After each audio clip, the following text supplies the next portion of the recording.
Well, I'm not a big fan of Jonathan Chait because I'm pretty sure he's the guy who claims that Donald Trump may have been a Russian asset since the 1980s. I am pleased to see that mainstream liberal elites are finally waking up to the white supremacy that is intersectionalism.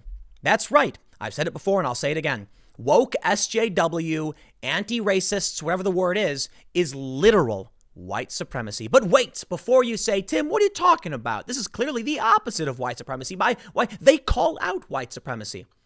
As Jonathan Chait finally realized, as most of us already knew, when they put up a document or in a book, make claims that working hard is white culture, what they are saying is that, look, hard work is a good thing. You know, when you work hard, you succeed. Not always, but that's a contributing factor. They're basically saying these very important and good things were made by white people. Maybe not exclusively, but that's the message they put across. They are asserting that non-white cultures certainly don't have these things, right? Or at the very least, they want to abolish them. Yes, it is white supremacy. And I will tell you this, as a mixed race, part Asian man. I bring it up a lot because I think it's an important point to make. And it's become a meme. I know. But here's the point, man. I look back on the hard work, dedication, and sacrifice on my mom's side of the family, how they risked everything to come to this country, and the cultural norms they had in their home country back in Korea. And I'm just gonna sit there and think, I'm gonna say this to these well-to-do white people who think they know about whiteness. I'm sorry, but my ancestors understood the concept of hard work, farming, schedules, religious worship. Spare me your lies. But now we have this story from New York Mag, and I gotta say, it is so good to see it. It really, really is. It gives me some hope. They're finally realizing it. Is the anti-racism training industry just peddling white supremacy? Yes, they are. When they tell someone like me that the hard work and dedication of my ancestors was, and my immediate family, like my great-grandparents, mind you, was literally white culture. And I've actually had someone tell me the only reason that my family adopted certain practices was because white European colonists came there and no. You do not get to claim that these white liberal progressive, whatever you want to call them, I shouldn't say liberal, far leftists like to claim that it's their culture from Europe that emboldened my family's culture. Get out of here, dude. We know how to farm. We knew when the sun came up and went down. We knew what the stars were. Okay, we had hierarchy. We had class systems. Now, I get it. I'm part white. I'm mostly white, actually. I'm not saying that I don't have European history as well. Of course I do. And I think that gives me a perspective of the fact that both sides of my family understand hard work. And this is literally white supremacy trying to erase the accomplishments of non-white people. Why? In America, we use Arabic numerals. The Harper's letter, big breaking story. A bunch of liberal elites finally realized cancel culture was bad. Thank you. Please. I hope we can fend off this lunacy. Here's what he writes.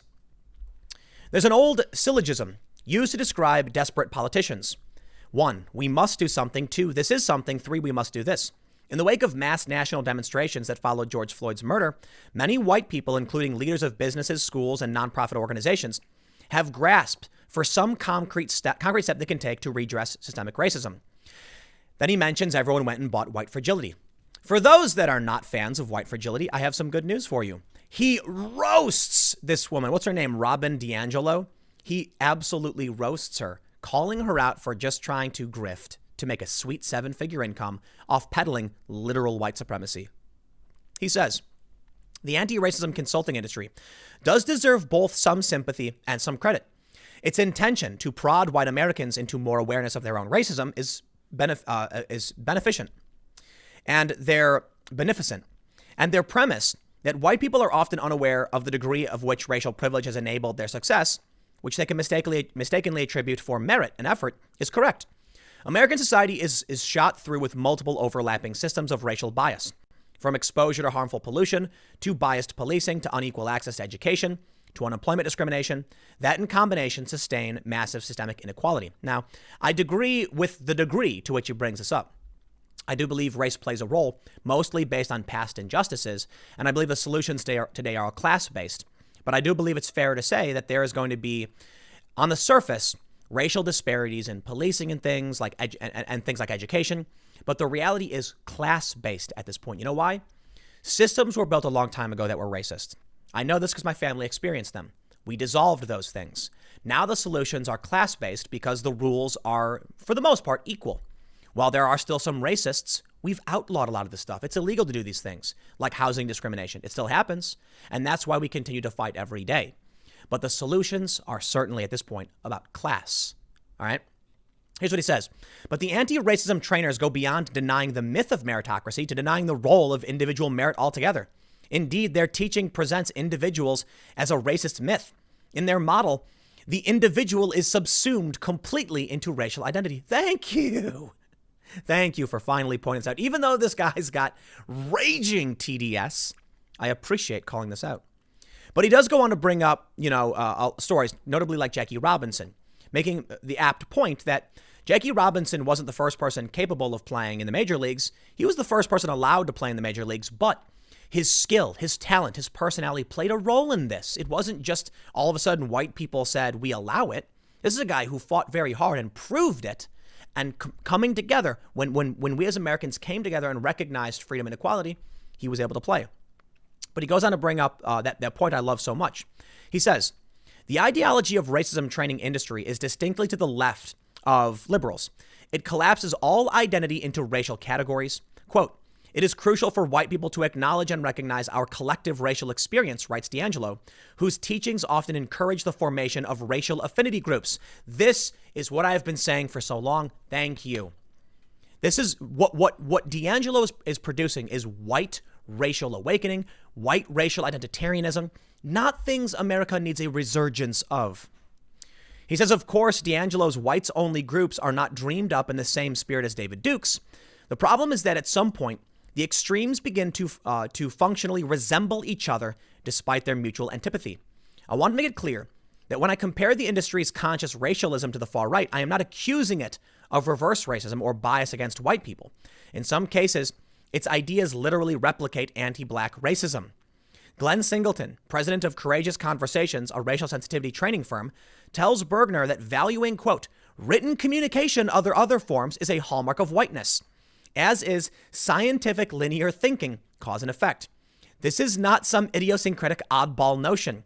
The African American History Museum has a page on whiteness, which summarizes the ideas that racism trainers have brought into reality, into relatively wide circulation.